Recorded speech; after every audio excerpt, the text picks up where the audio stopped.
സംസ്ഥാനത്ത് തദ്ദേശ തിരഞ്ഞെടുപ്പിനുള്ള വോട്ടെടുപ്പ് പൂർത്തിയായി. രണ്ടാം ഘട്ട വോട്ടെടുപ്പിൽ 75.55% പേരാണ് വോട്ട് രേഖപ്പെടുത്തിയത്. രണ്ട് ഘട്ടങ്ങളിലുമായി 73.51% പോളിംഗ് രേഖപ്പെടുത്തിയെന്ന് സംസ്ഥാന തിരഞ്ഞെടുപ്പ് കമ്മീഷണർ അറിയിച്ചു. 7 വടക്കൻ ജില്ലകളാണ് ഇന്ന് പോളിംഗ് ബൂത്തിലെത്തിയത്. മികച്ച വിജയം നേടാനാകുമെന്നാണ് മുന്നണികളുടെ ആത്മവിശ്വാസം. ശനിയാഴ്ചയാണ് വോട്ടെണ്ണൽ.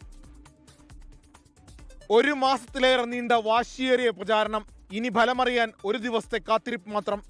ഫസ്റ്റ് ഫേസിൽ 70.91% ആയിരുന്നു. സെക്കൻഡ് ഫേസിൽ ഇതേവരെയുള്ള കണക്ക് പ്രകാരം 75.74%. വളരെ സമാധാനപരമായിരുന്നു വോട്ടെടുപ്പ്. വോട്ടെണ്ണൽ മറ്റന്നാൾ ശനിയാഴ്ച രാവിലെ 8 മണിക്ക് ആരംഭിക്കും. ഒറ്റപ്പെട്ട സംഭവങ്ങളൊഴികെ വോട്ടെടുപ്പ് പൊതുവെ സമാധാനപരം. രണ്ടാം ഘട്ടമായ ഇന്ന് തൃശൂർ മുതൽ കാസർഗോഡ് വരെയുള്ള 7 ജില്ലകളിലായിരുന്നു വോട്ടെടുപ്പ്.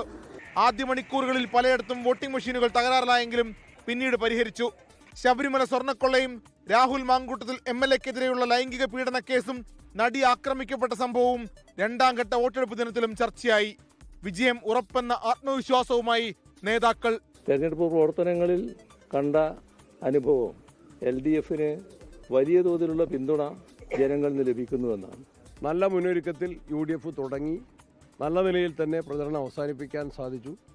തികഞ്ഞ വിജയപ്രതീക്ഷയിലാണ്. സർക്കാരിൻ്റെ ജനദ്രോഹ നയങ്ങൾക്കെതിരെയുള്ള വലിയൊരു ജനവിധി ഉണ്ടാകും. NDAക്ക് വളരെ വലിയ ശുഭപ്രതീക്ഷയാണുള്ളത്. കാരണം ഒന്നാം ഘട്ട തെരഞ്ഞെടുപ്പിലും പ്രധാനപ്പെട്ട തദ്ദേശ സ്ഥാപനങ്ങളിലെല്ലാം NDA വലിയ മുന്നേറ്റം ഉണ്ടാക്കി എന്നുള്ളതാണ് റിപ്പോർട്ടുകൾ. കണ്ണൂർ ജില്ലയിലെ ചെറുതാഴത്ത് UDF ബൂത്ത് ഏജന്റിനും പട്ടുവത്ത് LDF ബൂത്ത് ഏജന്റിനും മർദ്ദനമേറ്റു. പാലക്കാട് വണ്ടാഴി പഞ്ചായത്തിൽ UDF സ്ഥാനാർത്ഥി സജിത വിപിനെ CPM പ്രവർത്തകർ വീട്ടിൽ കയറി ആക്രമിച്ചെന്ന് പരാതി നൽകി. മലപ്പുറം മുറയൂരിൽ സഹോദരന്റെ വോട്ട് ചെയ്യാനെത്തിയ ആളെ പിടികൂടി. വടക്കാഞ്ചേരി നഗരസഭ 20-ാം ഡിവിഷനിൽ കള്ളവോട്ട് ചെയ്യാൻ ശ്രമിച്ച യുവാവിനെ പിടികൂടി. മലപ്പുറം മുറയൂർ പഞ്ചായത്തിൽ കള്ളവോട്ട് ചെയ്തതിന് മുസ്ലിം ലീഗ് പ്രവർത്തകനെതിരെ കേസെടുത്തു. കാസർഗോഡ് കുമ്പടാജയിൽ LDF-ന്റെ ജില്ലാ പഞ്ചായത്ത് സ്ഥാനാർത്ഥി K പ്രകാശിന്റെ വീടിന് സമീപത്ത് നിന്ന് നാടൻ ബോംബുകൾ കണ്ടെത്തി. കാസർഗോഡ് മദ്യപിച്ച് ഡ്യൂട്ടിക്കെത്തിയ കാഞ്ഞങ്ങാട് കൺട്രോൾ റൂമിലെ 2 സീനിയർ സിവിൽ പോലീസ് ഓഫീസർമാരെ പോലീസ് സ്റ്റേഷനിൽ നിന്ന് പുറത്താക്കി. പാലക്കാട് കാഞ്ഞിരപ്പുഴയിൽ 6-ാം വാർഡിൽ മദ്യപിച്ചെത്തിയ പോളിംഗ് ഉദ്യോഗസ്ഥനെ മാറ്റി. കണ്ണൂർ മൊറാഴ സൗത്ത് LP സ്കൂളിൽ വോട്ട് ചെയ്യാനെത്തിയ യുവാവ് കുഴഞ്ഞു വീണ് മരിച്ചു. ലോട്ടറി വിൽപ്പന തൊഴിലാളി KP സുധീഷാണ് മരിച്ചത്. UDF സ്ഥാനാർത്ഥി മരിച്ചതിനെ തുടർന്ന് മലപ്പുറം മൂത്തേടം പഞ്ചായത്തിലെ 7-ാം വാർഡിൽ വോട്ടെടുപ്പ് മാറ്റിയിരുന്നു. മലപ്പുറം കരുവാരക്കുണ്ട് 11-ാം വാർഡിൽ വിവാഹ വസ്ത്രത്തിൽ വധു വോട്ട് ചെയ്യാനെത്തിയത് കൗതുകമായി. ജിൻഷിതയാണ് വോട്ട് ചെയ്യാനെത്തിയത്. വിവിധ ബ്യൂറോകൾക്കൊപ്പം 24 കോഴിക്കോട്.